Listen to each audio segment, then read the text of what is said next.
The diving office at night looked just like a cartoon movie as the three settled in, with Chris busily making his bed. Chris brought out a picture of his fiancée, and David suddenly chimed in with advice, stressing that once the hatch closes, all the fluff from the outside world is just distractions.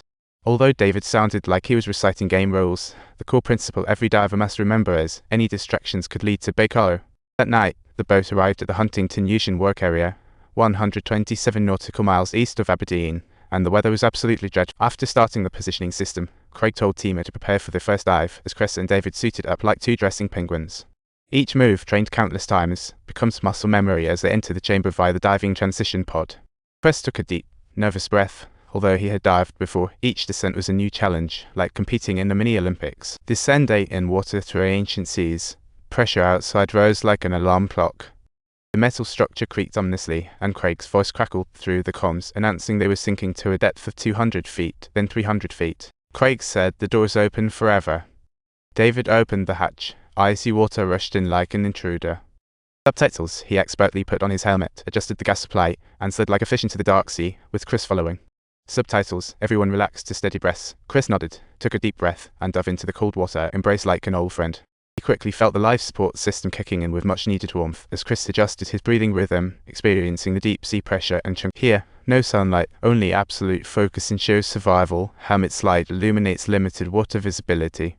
Just beyond lay the impenetrable darkness, and Chris reported they were moving to the work location, where two brave adventurers arrived at a complex valve structure. This connected multiple pipelines controlling natural gas supplies to millions of British homes, while Chris watched over the pressure in well 3 like a hawk. Chris reported that the pressure in this well far exceeded normal levels, but he was trying a fine-tuning operation to stabilize the system. As Chris operated carefully, the boat overflowed suddenly. Alarms blared like demons, creating a tense scene. The dynamic positioning system failed, and in a storm, that meant the entire boat was out of control, like a dart that had lost its target. Meanwhile, the divers were still working in the deep sea and sensing danger. They immediately warned Chris to evacuate via their comms. Chris spun around to retreat, climbing the rope to the top, but as the boat drifted wildly, the severe tugging caused Chris' safety line to become completely jammed. His oxygen supply was compromised, making his breathing quick and shallow. The safety line was a diver's lifeline while working in the deep sea. This lifeline connects gas, comm lines, hot water, video, and data transfers. At a crucial moment, David calmly guided Chris, asking about the backup oxygen systems to ensure he could keep breathing. "You will definitely not be taken out by that iron monster. It'll come back for you.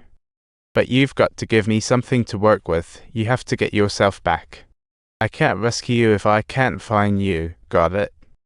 But then disaster struck. With a loud bang, the comms went dead, and Chris' safety line snapped. He instantly lost all communication with the boat and other divers, going completely off the grid. Everyone in the control room at the bottom of the sea held their breath, guessing how long Chris could last. The answer was disappointing. See, just 10 minutes of oxygen left. Meanwhile, Chris, recovering from the shock, found himself in endless darkness, with his helmet light casting a beam that illuminated only a small. In the surrounding pitch-black darkness, he had completely lost his sense of direction, trying to call out, but realizing the comms had totally failed. Panic surged like a wave, yet he stayed calm, recalling David's order to reach the valve's peak. That was the only place he could be rescued. He kept reciting the goal to himself, forcing his focus and trying to find his way. Yet, in the dark depths of the ocean, even nearby targets were almost unrecognizable, and the oxygen was steadily running out. Chris dragged his heavy body, desperately searching for hope to survive. Each breath grew more precious, and every step felt like climbing Mount Everest. At this life-or-death moment, he had to rely on the will to survive to find his way in the deep sea's darkness, while the captain was equally tense, with technicians scrambling to regain control. In the raging storm, manual control felt nearly impossible. Craig angrily questioned the captain why they weren't dropping anchor to stop drifting. "I can't risk that. I need to find another way." As Chris' oxygen dwindled, the captain reluctantly considered switching to manual mode. The ship's temperature skyrocketed to 140 degrees, and its performance dropped to 30%. Rock at 40 degrees, rock at 40 degrees, and now there's a leak on the ship. Chris was 630 meters away, and with only 4 minutes and 32 seconds of oxygen left, he finally spotted a fuzzy outline. It was the valve structure, and he was so moved he almost cried, finding it was worth a celebration, but he still had to. Meanwhile, an underwater robot searched desperately for Chris, the team racing against death every second. When Chris reached the top of the valve structure, he began that final showdown with the underwater robot, fixated only on his determination. Subtitles: no matter what happens, I'm going home. Eventually, the underwater robot managed to locate Chris, and Craig detected Chris' vital signs. This piece of news dropped like a bombshell. Medical knowledge tells us the brain suffers irreversible damage in minutes without oxygen, and Chris endured for 7:36. The ship returned to its original position, but the dynamic positioning system had failed and could only be rebooted. However, engineers found alternatives testing each dynamic positioning part. By the way, Chris' display was still unusable. To ensure your safety, please subscribe to our channel for more thrilling content.